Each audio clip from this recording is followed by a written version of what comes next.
It's official. The United States, under Donald Trump, has launched a direct strike against Iran's nuclear infrastructure, completely obliterating 3 facilities in a single night. The world woke up to the fallout of one of the most significant escalations in the Middle East in years, and Downing Street has now responded. Despite publicly ruling out direct US involvement in the conflict just days ago, Prime Minister Keir Starmer has thrown his full support behind Trump's bombing campaign, marking a dramatic shift in Britain's stance on the spiraling crisis with Tehran. At dawn today, a statement from Number 10 made the government's position crystal clear. It reads, "Iran's nuclear program is a grave threat to international security. Iran can never be allowed to develop a nuclear weapon, and the US has taken action to alleviate that threat. The situation in the Middle East remains volatile, and stability in the region is a priority. We call on Iran to return to the negotiating table and reach a diplomatic solution to end this crisis." The message was measured but firm. Keir Starmer's government is backing the US strikes, while still calling for diplomacy to prevent a full-scale war. But it's a notable U-turn. Just 5 days ago, Starmer himself publicly stated he had no doubt the US would not become directly involved in the fighting. Yet here we are, American bombers striking deep into Iranian territory, and the UK now firmly backing those actions. Donald Trump, never one to mince words, confirmed the operation just after midnight UK time. He declared that the United States had totally obliterated 3 nuclear sites in Iran, adding that this was a message not just to Tehran, but to the entire world. In his words, "We want peace. But if Iran's bullies keep pushing, there will be dire consequences." It's vintage Trump, projecting strength, warning of escalation, but holding out a door to diplomacy. But make no mistake, this was a major escalation. The response from Israel was swift and celebratory. Prime Minister Benjamin Netanyahu praised the strikes in glowing terms. He called Trump's decision bold and said it would change history. Netanyahu added, "History will record that President Trump acted to deny the world's most dangerous regime the world's most dangerous weapons." For Israel, which has long viewed Iran's nuclear ambitions as an existential threat, this was not just a military strike. It was a turning point. But Tehran isn't backing down. In fact, its response has been explosive. Iran's foreign minister labeled the attacks outrageous and criminal, warning that they will trigger what he described as everlasting consequences. His full statement reads, "The events this morning are outrageous and will have everlasting consequences. Each and every member of the UN must be alarmed over this extremely dangerous, lawless, and criminal behavior." That's not just angry rhetoric, it's a clear signal that Iran will retaliate and the situation could spiral further. So where does this leave Britain? Keir Starmer now finds himself in a precarious position, supporting a US airstrike that could drag the West into a broader regional conflict, just days after assuring the public that no such escalation was coming.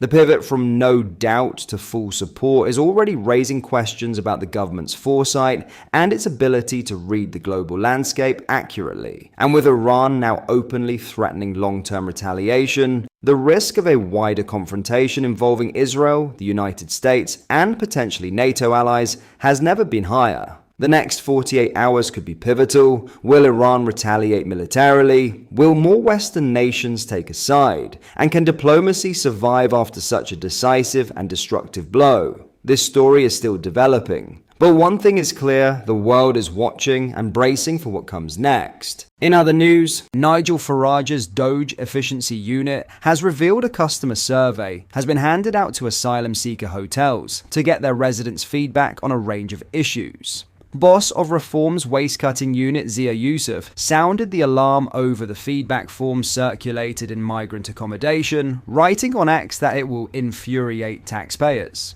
The Wakefield District Health and Care Partnership's engagement within asylum seeker accommodation hotels asks migrants to explain the most important things them when they arrived at the hotel. Respondents' feedback includes everything from Wi-Fi concerns to music demands and English lessons, all under the guise of tailoring health and well-being services. Among the specific important things to illegal migrants are clothes and other things that cost money, language help, mobile phone and access to the internet, hospital services. I prefer quiet, don't like the noise as have issues with ears. I don't like loud music, needed everything, came in via boat, and all my clothes were damaged from the sea. One feedback form from an asylum seeker suggested they would like to find out how to learn to speak English, but nobody has told me how to do this.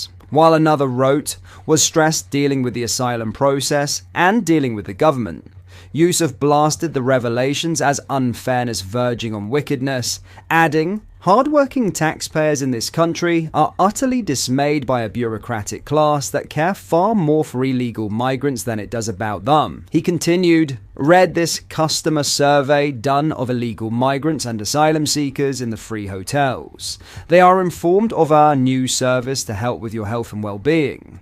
They are asked what activities they'd be interested in. Only, these are not customers. They are paid for by taxpayers, in many cases here illegally. The backlash over the Wakefield survey comes just after another reform revelation that Kent taxpayers were shelling out thousands to fund TV licenses and cinema outings for illegal migrants. It also comes, a British Army veteran told the media that he feels degraded by Bracknell Forest Council after losing out on emergency accommodation to the Afghan refugee scheme. George Ford, who was shot on a tour of Afghanistan, began suffering from severe PTSD.